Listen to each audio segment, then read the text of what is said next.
JR, how you doing today? Thanks for being here. Doing great. How are you doing? Doing well, doing well. Kicking off the new year's the right way. Business has been going good, but for the listeners who are unfamiliar with who you are and who DDS Computers is, would you mind giving us a quick introduction? Sure, absolutely. So, I'm JR Kitchens, and I am the owner and founder of DDS Computers. And what we do is we do IT work for small medical offices. We mainly focus on dental. And we opened in 2012. We've been going for this our 14th year in business, and so we mainly do MSP work for dental Nice. offices, small medical offices, which is take care of their hardware, take care of their software, support all their dental equipment, and that sort of thing. Congratulations, man. For most businesses, like I think I saw a statistic, it's like 90% don't make it past the first 5 years. What do you think was a contributor to your success over the past 14 years? Well, I pretty much believe in stick with what you know, stick with what you're good at. And so I worked for a large corporate office, corporate dental supplier for about 15 years. And then whenever I left that corporate world and came back here to Dallas, just kind of stick with what you know. I sold all their technology and everything, and saw a need for small medical IT work in the Yeah. North Texas area because there's a lot of computer companies out there. There's a lot of people who a lot of people these days have grown up with with technology, but the dental market and medical market is very niche market and Mm-hmm. very specific, and so saw a big need for it here, and created the company, and just have done really well. Nice, nice. And so, I mean, in those early days when, you don't have any case studies, when you're kind of just getting your name out there and your brand out there, what did you do to maybe stand out or to get those first couple of clients for DDS? Well, it was a lot of hard work, of course, back then. 100%. Internet was first coming out, so we did a lot of mailer marketing and a lot of postcards, and there's a whole lot of knocking on doors. I just Nice. I would just go pick a street that had 50 dentists on it, and take my business cards and take flyers and just walk in the office and hand out business cards. I did a lot of that. So, That's I'm awesome. as you can tell, I'm a little old school, and so that's how we did things back before the internet was, just go out knocking Yeah. on doors. So I just started close by my house, and just kind of started branching out from where I live, and of course it did help that I knew people in the industry already, Yeah. and was able to really use the dealer market a lot. And had them talk about my services and so forth, but personally, a lot of knocking on doors and putting in the work for it. Absolutely. And, I speak with a lot of founders and, most founders are definitely not doing door knocking. They're probably not cold calling and maybe a little bit of say cold emailing and whatnot. So, I mean, what was kind of your mindset when you were walking in to these dentist offices, cold approach, didn't know them, and trying to pitch your services? Yeah, yeah. Basically, you go in and just like I said, you walk up to the front desk, introduce yourself, and explain your services. Now, sometimes they're very busy at the moment, Oh and yeah. what you don't want to do is is interrupt them or interrupt patients or anything like that. At the front desk, but just basically, one thing I was always taught in sales was to keep your radar open. So Yeah. whenever I walk in, I look and see, do they have new monitors? They have old monitors. I can look at the monitor Mm-hmm. and tell what kind of software that they're using. Based on their software, I can tell what kind of technology they use in the office. And I was always taught that whenever you walk through, it doesn't have to be a dental office, any business or any customer that you're doing, just keep your radar open and just look for, what products do they use? What do they do? What technology do they use? And that really helped me, to solidify that, hey, I know what I'm talking about. I'm not just somebody who thinks he knows computers. I go in and start Exactly. using those buzzwords in dental, start using certain kind of what kind of software they use and stuff like that. So it really, you first want to establish that I know what I'm talking about. I'm not just some Yahoo just walking in off the street, a hundred handing out percent. business cards. 100%. And so ultimately, I mean, I know you had the experience in the dental space, and I always preach to my clients, the riches are in the niches, right? You've got Right. to niche down because you speak to everyone and you speak to no one. So how was that kind of process of choosing to niche down on dentist offices? Well, I was again. I started off my career in '95 working for a big corporate dental dealer. And Okay. so in 95, they didn't, this is when technology was first coming in the dental Mhm. industry. And so I first started out selling supplies, and then they bought a software company, and I was like, hey, I can do computers, I can do software a lot Nice, better than yeah. cotton rolls or impression material and stuff like that. So There's a I perfect transferred synergy. over. Yeah, exactly. Transferred over to their technology department and was in their technology department from 97 until till 2010. And Nice. whenever I can move back to Dallas and started this company. So, again, you just kind of stick with what you know, and that's how I kind of got into it. And you Exactly. whenever you're as old as I am, you kind of look back in your career and you say, okay, here's what led me to this, and a lot of it is Yeah. happenstance and chance, and just Yeah. you take advantage of the opportunities you're given. That's amazing. That's So, amazing. And I'm curious, JR, every founder has a different journey, a different right. reason for wanting to start a business. Why not back in 2010 to 2012? Why not just stay at the corporate company and not start a business? Why what was the motivation for starting the business? Well, it wasn't really my motivation a lot. I did not want to start a business. It No. was the last That's crazy. It was the last thing I wanted to do. It was actually my father who was in the dental industry. He'd been a sales rep for that big corporate office for about he was about 45 years. And so Yeah. I moved back here, he moved back close to home, close to the family. He said, you really need to do this and start this company. And I was like, oh, I don't want to start a company, Dad. I want to do that. And he said, Yeah. well, I've got a customer that needs your help. Okay, I'll go out and help that customer. Oh, I got another customer that needs your help. Okay, I'll go out. Before I knew it, I had 10 customers. I'm like, okay, well, I guess I'm doing this. Are you And kidding? That's started off crazy. in the guest room of my house, and just built the customers and built up a really good reputation. And I had a fork in the road where I could say, okay, let me stick with about 25 or 30 customers, just do it myself and just kind of have my own little business. I just have a hard time saying no to helping people when they need help. Yeah. And so I kept getting calls and kept getting dealer reps saying, "Hey, I got a customer that needs your help," and it just kind of expanded from there. And it, just got up to 50 or 60 customers, and said, "Oh, I need some help." So I Wow. hired my first employee, and then again, just building it up. And then I got Yeah. my first new office, and I had 25 computers delivered to my house. And my wife said, "You need to find an office space." Yeah, we're not turning the house into a warehouse, you Right, know? exactly, exactly. So I got my first office space, and it just kind of organically grew from there. And we're sitting here now with 8 employees and over 300 customers, and I've got a 3,000 square foot office here and in Dallas, and it's just going fantastic. That's So amazing. never really had the intentions of doing this again, but here we are. Yeah, that's amazing. It sounds like, it's kinda like I don't know if you ever seen Night at the Museum, that Teddy Roosevelt quote. It's Right, like, "Some people were born with greatness, some people had greatness thrust upon them." It's like, some people right, choose to be in entrepreneurship, but it yeah. seems like entrepreneurship kinda chose you Right, right. throughout Well, the course of it your it, it life. kind of comes down to, my dad always taught me, take care of your customers and they will take care of you. And so 100%. that's always been my philosophy, take care of the customers. And it's different from the customer's always right, 'cause customer's not Yeah. always right. But, you take care of your customers, you do what's right by your customers, and they'll always be there for you. And, my whole career since I started in the dental industry in 95, it's always been that way.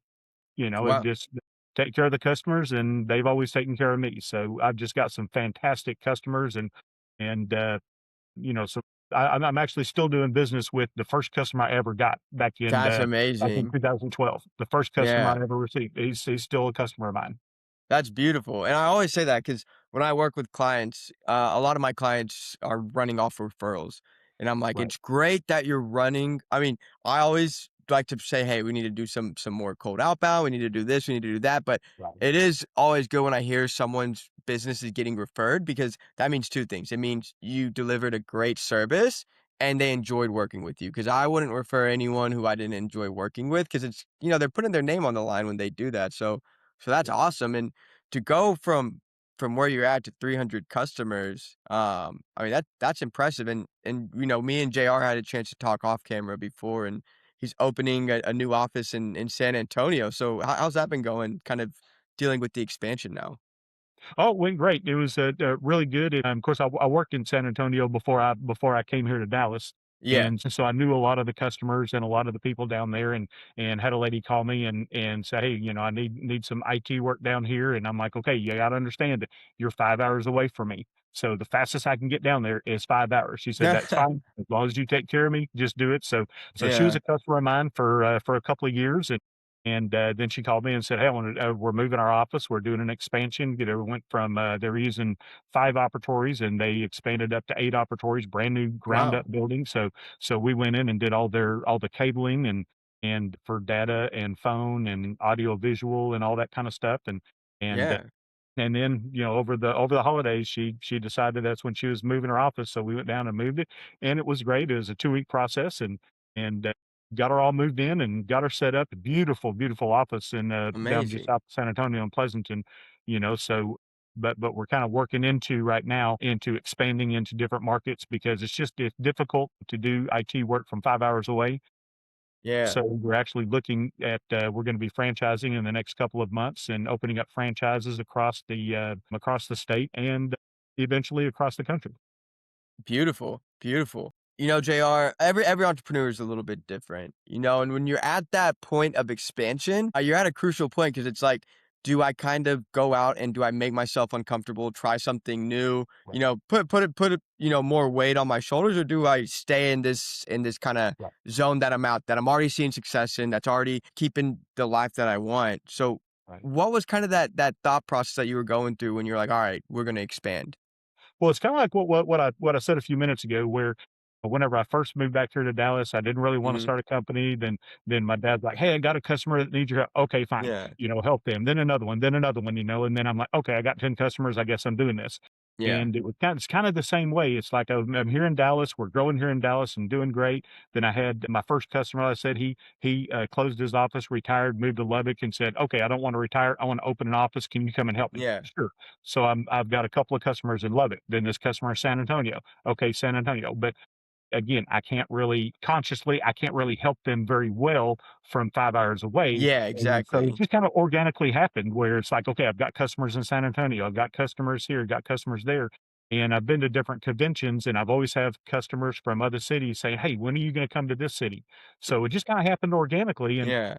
well, there's a lot of companies out there that what they do is they open up a different location. They hire an employee at that different location.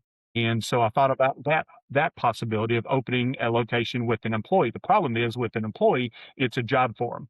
And so they're not really quite invested in that position.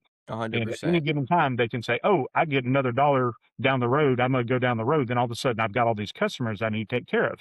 Yeah. And so I thought about the franchise model where somebody actually buys into the company. They start their own company. They have their own LLC. Then they're invested in it. They're financially invested in it. They put the time in growing the business, just like I did here in Dallas. And so Exactly. so that's why I decided to go ahead and do the franchise model. And I'm with you, man. It's been stressful this past year, Oh, I thinking bet. about doing it. Do I stay small? Do I stay local here in the North Texas area, or do I expand? And again, it's just kind of at that point to where it's like, okay, well, there's a need for this or Yeah. specific niche IT out there for small medical offices.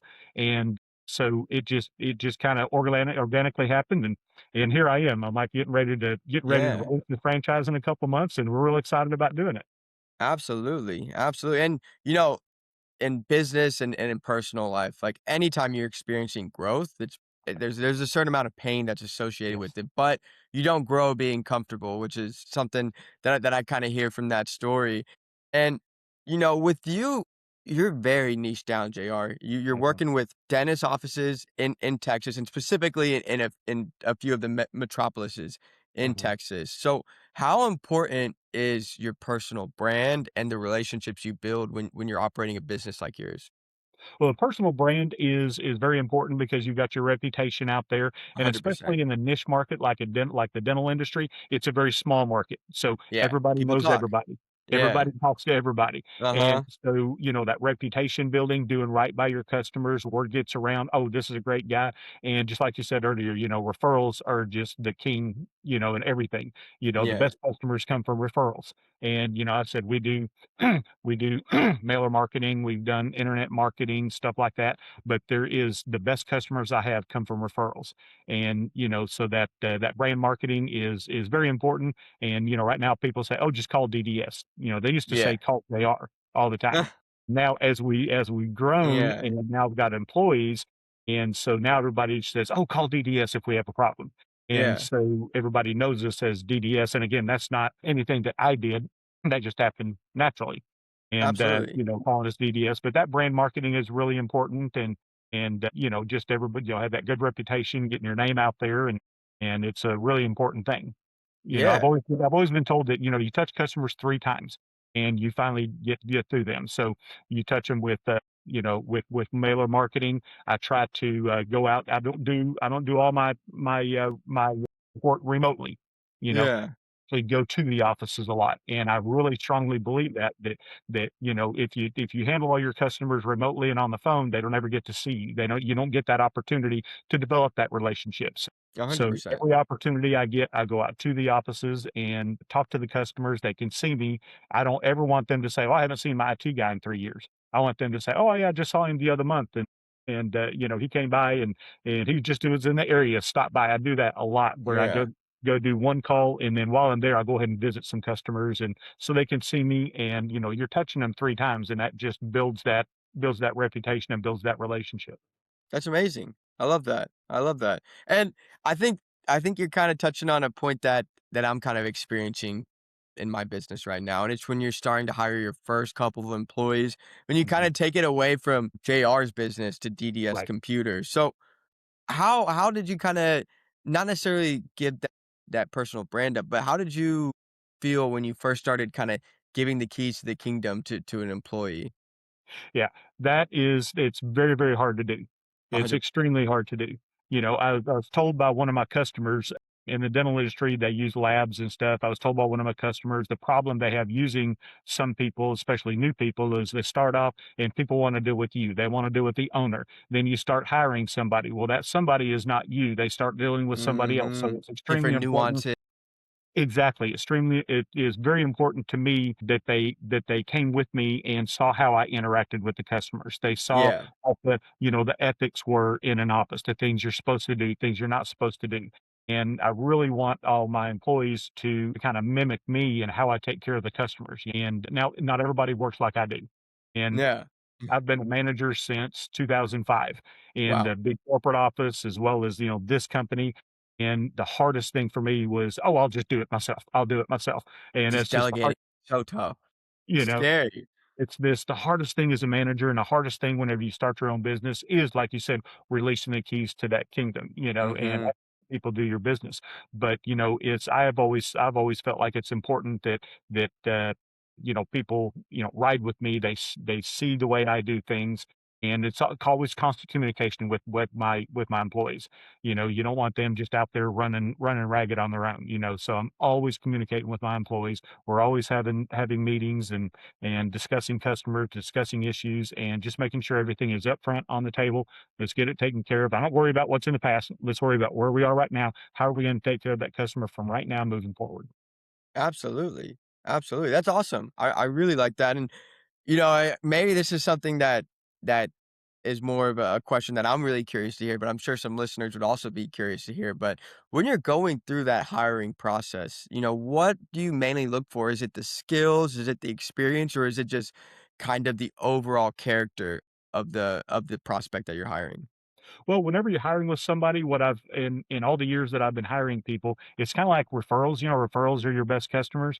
Yeah. And a referral, that's fantastic. But when you can't refer, then it's like throwing a dart, on the wall, you know, and you try to do the best interview and you try to get to know them. Personally, I look for skills. I want to make sure that they know networking, that they know computers. So Yeah. when they first come in, I've got a set of 5 different computer parts lined up Yeah. and come in and say to identify, "What is this? Oh, it's a network card. What is this? Oh, that's a router." If they don't know the Absolutely. basic parts, then it's like, okay, like I said, Yeah. What's the anybody and point? everybody can say, "Oh, I'm a computer tech." "Oh, I Yeah. grew up with computers." Well, I really need to know, can you replace a video card? Can you fix a computer? Can you troubleshoot a network kind of thing? So I really look for skills, but as I'm talking to them, I look at them, are they looking me in the eye? How did they dress? Did they show up on time? Those are some Mhm. basic character type things. I try to look at their character to see, if they showed up late or if they don't have clothes that fit or if, Yeah. wrinkly or Just they look basic like they woke up presentations. 10 minutes ago. Well, I don't want my because my employees are gonna be going into my customers' offices and talking to my customers. A I direct wanna make reflection of sure you. that I'm comfortable with them. So, an interview, yes, I wanna look at their skills and that kinda stuff, but anybody can say, "Well, I can do this, I can do that," but I really look for their character. I like to get a good character type person, Yeah. working for It's a me. holistic approach.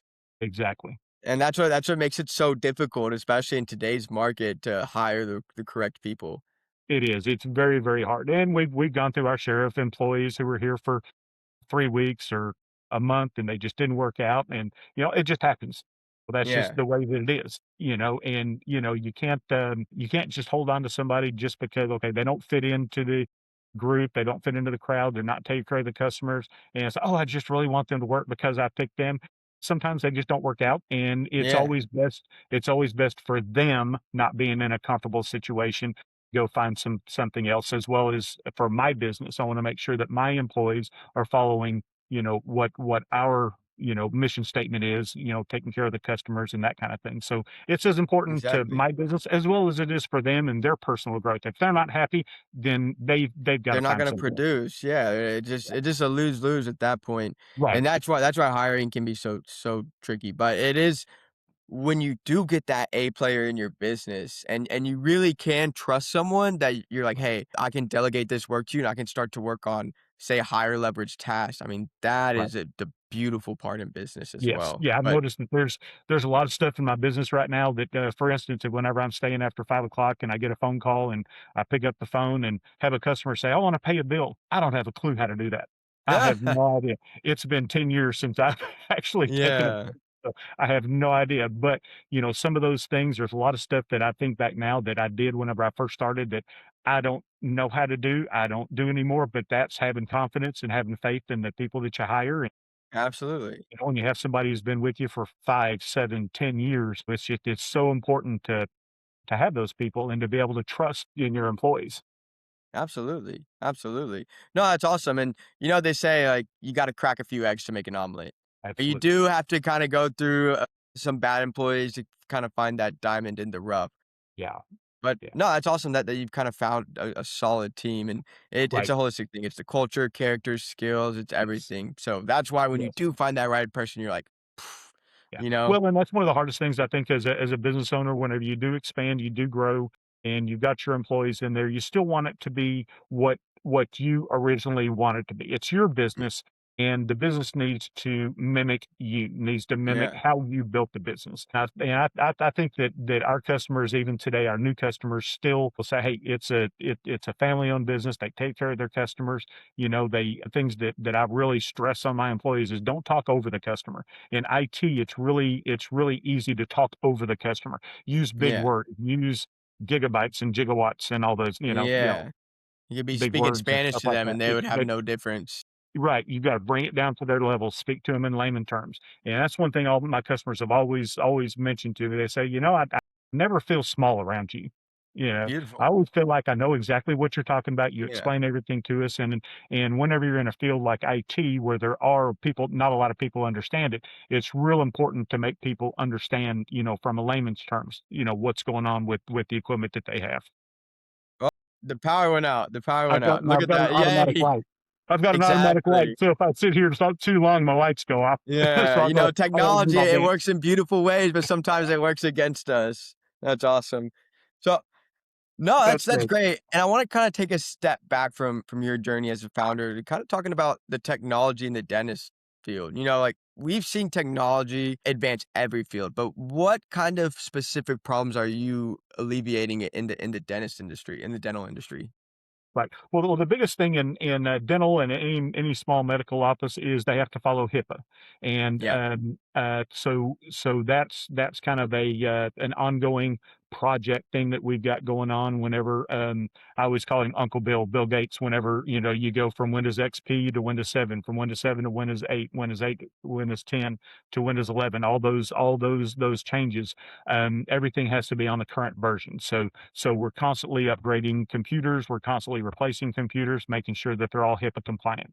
As far as the technology, of course, dental, whenever I first started in dental, dentists were still using films, they were still dipping it in chemicals, and they were looking at these little little bitty X-rays. Well, one of my first jobs, whenever I first started in the dental industry, was to take dentists from a chemical processing of their X-rays to digital X-ray. And now, of course, it's you're young enough that you probably don't even remember the X-rays, but now they can see those X-rays on the computer screen. They can put it up on a 40-inch TV screen. You can Yeah. really see those X-rays. So that's been kind of it's basically patient education. So whenever a dentist can show you the X-ray and they can show you that cavity, it's really important versus them drawing on a piece of paper. Oh, Here's what your absolutely. tooth looks like, and then now Yeah. they've got cameras and they can actually take a picture of your teeth, take a picture of your smile, and they can show you. But here's what your tooth looks like. Not a lot of people necessarily want to see their teeth, but Yeah.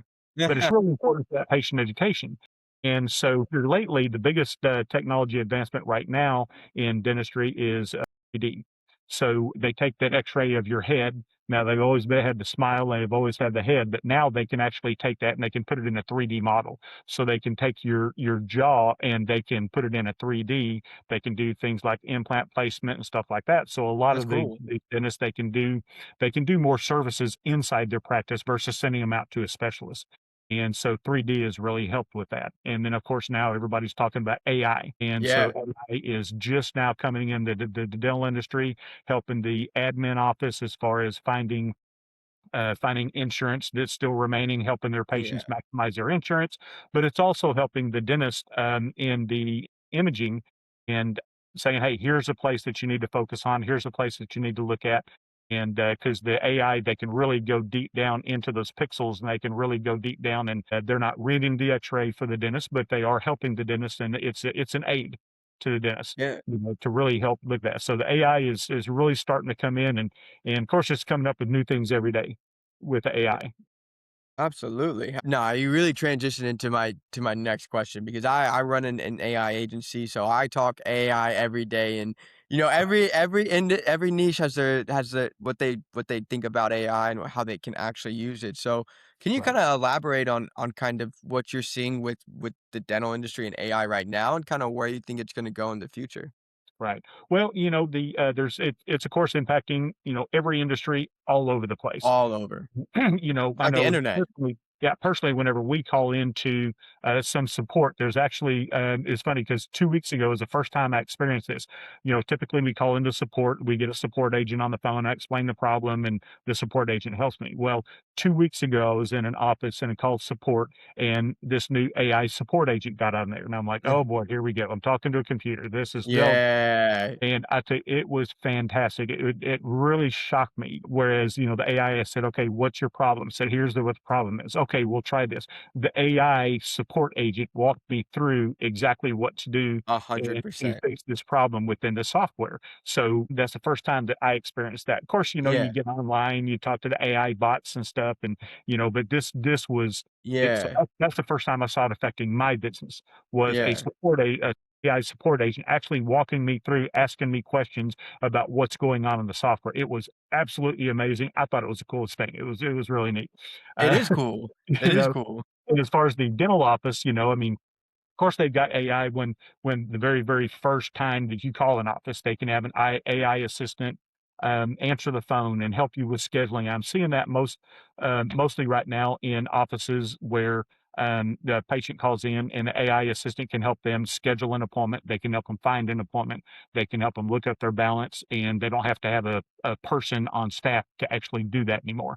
And so I see that coming into the AI right there as far as more administrative stuff, like I said, dentists really want to help their patients maximize their insurance. So towards October, November, December, if a person has, $500 left remaining on their insurance and they have Yeah. a proposed a crown that they need to do, well, let's go ahead and do that crown and maximize that insurance. So That's it can awesome. really help them find those patients who need treatment done who have insurance left. So it really helps them maximize that insurance. And then, of course, in the operatory, during treatment, they can help the dentist, look at their X-rays, look at their imaging, and stuff like that. So, I just really see in the future, it really enhancing those types of things. I'm really excited to see what AI is going to do in the 3D market, in the 3D, and helping the dentist plan their Yeah. implants and create their implant tools and all that kind of stuff. So, Mhm.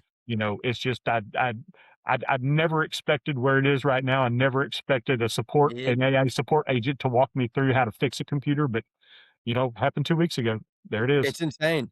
It's insane, and I wanna elaborate on that first point, kinda talking about that AI customer service representative. Mhm. It's so crazy because 5 years ago, when a robot answered the phone, the first thing you'd say is, "I wanna speak to a representative. I Agent, wanna speak to a human," right? And now exactly, it's like, wow, you are like, they respond with 0 to little latency. Like, they right, are responding, like, right after you say it, and they're giving you detailed answers and they're handling very nuanced questions. It's yeah, really impressive yeah. what we're seeing right now. But yeah, kind of taking a step away from the dental industry, what's next? Like, where do you see the next 5 years going for DDS computers? Like in the ideal scenario.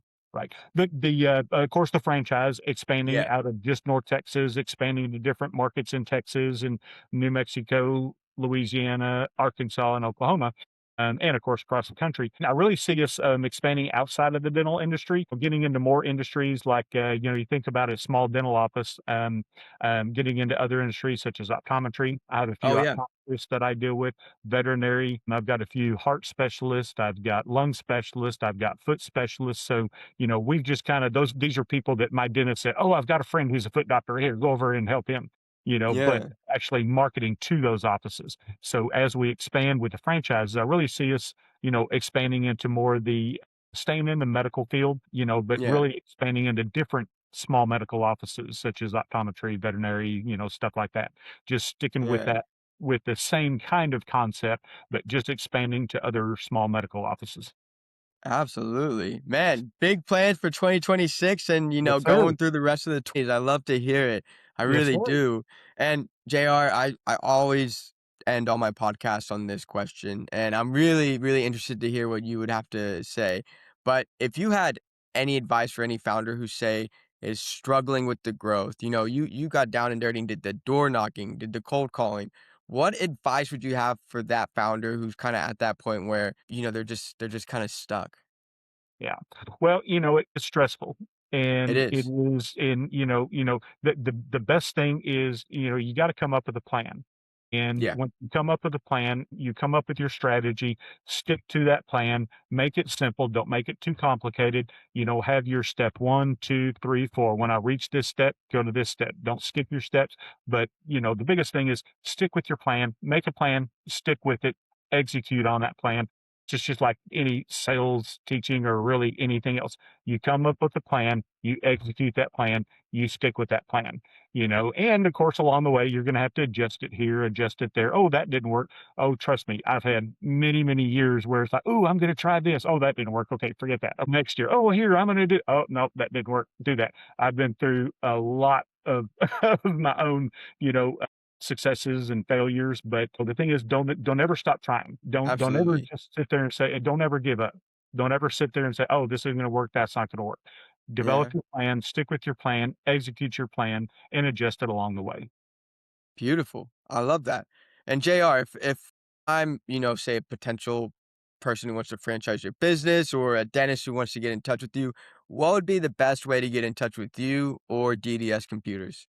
Best way to get in touch with us would be our website. That's www.ddscpu.com. That's David Nice. Sam, CPU like a computer.com. Yeah. And all of our contact information, everything's on there. We're getting ready to revamp our website with new franchise information and stuff like that. Nice.